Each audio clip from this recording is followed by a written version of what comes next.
मजीद गहरा हो गया। बादशाह ने अगली बात कही जिसने सबके होश उड़ा दिए। पहली सूरत, अगर तुमने जो जुमला बोला वो मेरी नजर में सच हुआ तो मैं जल्लाद को हुक्म दूंगा कि तुम्हें उसी वक्त फांसी के फंदे पर लटका दे। दूसरी सूरत, और अगर तुमने जो जुमला बोला वो झूठ हुआ तो ये जल्लाद अपनी तलवार से तुम्हारी गर्दन तन से जुदा कर देगा। बादशाह की शर्त सुनकर अवाम के मुंह खुले के खुले रह गए। वजीरों ने एक दूसरे को देखकर मक्काराना मुस्कुराहट का तबादला किया। ये तो सरासर मौत का जाल था। लोग सरगोशियां करने लगे, ये कैसा इंसाफ है? सच बोले तो फांसी, झूठ बोले तो तलवार, मतलब बचने का तो कोई रास्ता ही नहीं। ये तो बस मारने का बहाना है। दानिश के माथे पर भी बारीक पसीने की बूंदें नमूदार हुई। इसका दिमाग बिजली की तेजी से काम करने लगा। वो जानता था कि ये कोई मामूली पहेली नहीं है।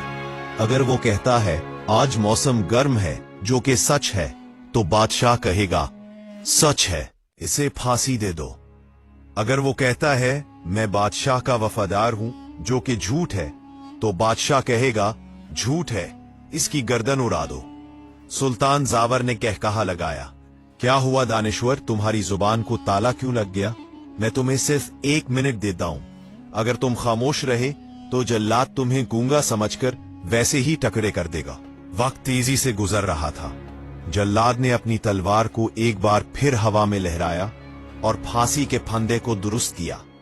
मौत दानिश के सर पर नाच रही थी। दानिश ने मजमे की तरफ देखा, जहां कुछ लोग उसके लिए दुआ कर रहे थे और कुछ खौफ से आंखें बंद किए हुए थे। फिर उसने बादशाह की तरफ देखा, जो अपनी जीत पर मुतमईन था।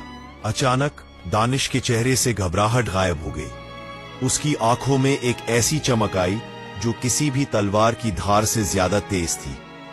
उसे बादशाह की शर्त में एक ऐसी खामी नजर आ गई थी जो बादशाह के तकब्बुर ने उसे देखने नहीं दी थी। बादशाह ने आखिरी बार पूछा, बोलो, सच बोलोगे या झूठ? फांसी पसंद करोगे या तलवार? दानिश ने एक गहरा सांस लिया, अपने सीने को ताना और मुस्कुराते हुए बोला, बादशाह सलामत, क्या आप अपने वादे के पक्के हैं? बादशाह ने गुस्से से कहा, बादशाह की जुबान पत्थर पर लकीर होती है, जो शर्त रखी है वो ही होगी।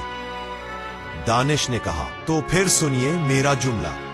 दरबार में मौजूद हजारों लोगों की सांसें जैसे रुक गई थीं। पंछियों ने चहचहाना बंद कर दिया था और हवा भी जैसे थम गई थी। हर आंख दानिश के हलते हुए होठों पर जमी थी और हर कान उसका जुमला सुनने के लिए बेताब था। जल्लाद की तलवार दानिश की गर्दन से सिर्फ चंद इंच के फासले पर थी। उसकी चमक मौत का पैगाम दे रही थी। दानिश ने एक नजर उस चमकती हुई तलवार पर डाली, फिर फांसी के फंदे को देखा और आखिर में सुल्तान जावर की आंखों में आंखें डाली। उसके चेहरे पर एक पुरस्कार मुस्कुराहट उभरी। उसने अपना हाथ उठाया और बुलंद आवाज में, जो पूरे मैदान में गूंज गई, अपना तारीखी जुमला कहा, बादशाह सलामत, मेरा जुमला ये है कि दानिश एक लम्हे के लिए रुका और फिर चीख कर बोला,